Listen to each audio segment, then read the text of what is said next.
Olá! Hoje a gente vai olhar de perto uma letra hebraica, que tem muito mistério, né? A letra Tet. Temos um material aqui que explora bastante o lado místico dela. Sem dúvida. A Tete, ela tem uma história, nossa, muito rica. Segundo essas tradições que a gente estudou, quando o mundo ia ser criado, sabe? As letras foram se apresentar. Certo? E a Tete chegou lá e disse: Olha, o mundo tem que começar comigo porque ela é a primeira letra de Tov. Tov, bom, faz sentido, né? Começar tudo pelo bem. Um argumento forte, né? Uma base de pura bondade para tudo. Parecia perfeito. Mas, pelo que entendi, a resposta do criador não foi bem essa. Ele recusou. Exato, recusou. E a primeira razão é bem profunda. Essa bondade da Tete, ela é descrita como algo assim intrínseco, mas oculto. Não é para agora, para o nosso mundo aqui. Oculto? Como assim? É uma bondade mais ligada ao Olam Rabá, sabe? O mundo vindouro. As fontes até comparam com a Or Haganus, a luz primordial. Ah, luz primordial.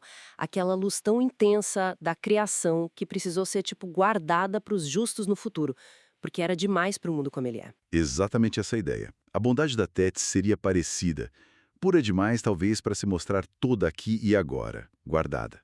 Entendi. Mas tinha mais coisa, né? Uma segunda razão para a recusa. Tinha a ver com a vizinhança da Tete no alfabeto. Isso, a vizinhança.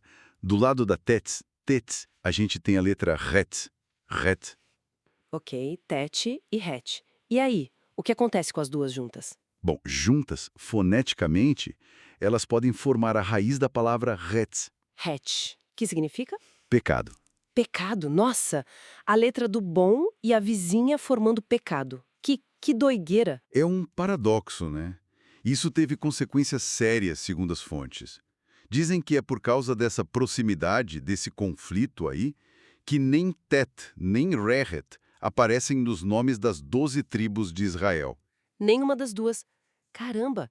Como se fosse uma tensão ali na origem que precisava ser evitada na formação do povo. Exatamente. Indicaria uma tensão fundamental. A própria Rehet, quando percebeu isso, teria se afastado também. Entendo. E a gemátria? Aquela análise dos números, das letras, ela confirma essa tensão? Confirma e como? É bem revelador. O valor numérico da palavra Rehet, pecado, é 17. 17. Ok. E o valor numérico de Tov, bom, adivinha? Não me diga que é. 17 também. 17 e 17. Nossa! Quer dizer, o potencial para o bem e para o pecado numericamente tem a mesma força. Iguais. Iguais. Mostra que não é só apagar um e ficar com o outro. É uma dança, uma tensão para a gente aprender a lidar. É forte isso nos números. Muito forte. Mas a história da Ted não parou aí, né? Teve mais problema de vizinhança, com outra letra, Teve sim, com a letra Reish. Reis, que começa Ra, mal. E o que aconteceu? Quando as letras estavam se organizando, a Tet se recusou a ficar do lado da Reish. O argumento dela foi tipo, como é que eu, que sou Tov, bom, vou ficar colada em quem representa Ra, o mal? Ela queria pureza total. Dá pra entender a lógica dela, né? Manter a pureza. Mas e o Criador? O que ele disse disso? A resposta foi uma lição chave sobre nós seres humanos.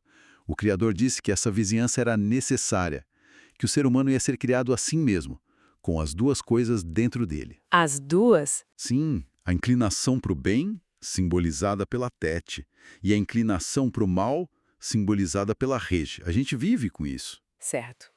Então, peraí, deixa eu ver se entendi o quadro geral. A Tete, com essa bondade meio escondida e essas vizinhanças complicadas, ela ensina que a bondade é para existir de verdade no nosso mundo, precisa meio que conviver com o oposto. Ou pelo menos com essa estrutura que a Reis também representa. Não é uma bondade isolada, flutuando. Exatamente, aponta para uma interdependência. Sabe, simplificando muito a Kabbalah, é como se a bondade pura, a misericórdia da Tete, precisasse da estrutura, do discernimento, até do rigor do julgamento da Reche, para não ser, sei lá, ingênua demais, disforme. E o contrário também, né? O julgamento sem a bondade fica só cruel, vazio. Perfeito, uma precisa da outra para o equilíbrio. E onde essa mistura acontece? Na gente, em nós, seres humanos. Somos o palco dessa união meio tensa, mas necessária.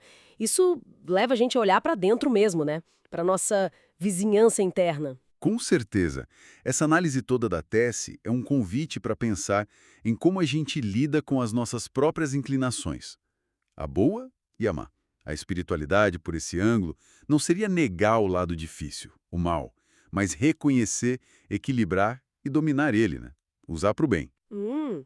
Então, talvez a força real da bondade não esteja naquela pureza total, intocada, mas na capacidade de conhecer o outro lado, a dificuldade, a sombra, e mesmo assim, conscientemente, escolher a luz, escolher o Tov. Exato. Esse é o ponto que fica para a gente pensar.